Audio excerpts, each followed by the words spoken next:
Salut, toujours dans savoir et savoir-faire maths pour vous faire plaisir et pour dissocier vos doutes. Aujourd'hui, avec un autre exercice concernant les premières D. L'exercice en question dit ceci. Monsieur Jossou dispose d'un terrain rectangulaire de 44 mètres de long et de 34 mètres de large. Sur le terrain se trouvent deux arbres A et B qui influencent négativement le développement des plantes. D'un certain type de culture, qu'il souhaite faire selon les conseils d'un ami agronome pour éviter les influences des deux arbres sur un plan. Celui-ci doit se situer à une distance de l'arbre A inférieure au double de sa distance à l'arbre B. Les deux arbres sont distants de 12 mètres, figure ci-contre. La densité de la plantation est de 3 plants au mètre carré. Les plantes sont vendues en lot de 15 et un lot coûte 10 000 francs. Après avoir délimité la zone de plantation, le reste du terrain sera clôturé par un grillage qui coûte 1250 francs par mètre. Il souhaite utiliser cette partie du terrain pour l'élévation des volailles. Pour la première question, dite consigne 1, on dit de déterminer et construire la zone de plantation puis justifier que sa superficie est égale à 1294,9 mètres carrés. La question 2, dite consigne 2, dit de déterminer la somme totale à dépenser pour obtenir les plans. Pour ce faire, on va attamer chaque partie une à une. Pour la consigne 1, on voit bien que notre cas ici, on est affronté à un exercice dit de ligne de niveau. C'est elle qu'on va appliquer.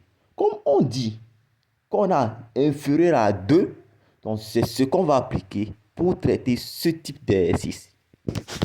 Étant donné que M est un point, donc étant donné, on va supposer M, un point où doit se situer un plan. On a MA inférieur à 2MB, d'après le conseil de cet agronome. Donc, ce qui signifie qu'en élevant les deux membres au carré, j'aurai MA carré inférieur à 2MB carré, parce que la distance est toujours positive. De ce fait, on aura MA carré, vecteur quand même, moins 4MB, vecteur au carré, sera inférieur à 0. Alors, en factorisant, j'aurai MA moins 2MB, facteur de MA vecteur plus 2MB vecteur inférieur à 0. Donc, en supposant H, barycentre des points pondérés A et B, suivis respectivement de 1 et 2, et K, barycentre de A petit 1, B petit 2, alors, c'est-à-dire j'ai supposé H égale à barre de A1, B moins 2. Et K égale à barre de A1, B2. Donc, on aura quoi?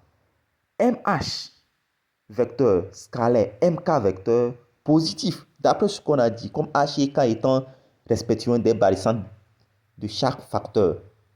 Donc, ce qui veut nous dire ici que on a déduit que M est situé à l'extérieur du disque de diamètre HK. La zone de plantation est donc le rectangle C, D, E, F privé de ces cercles, c'est-à-dire ce disque, comme le montre notre figure.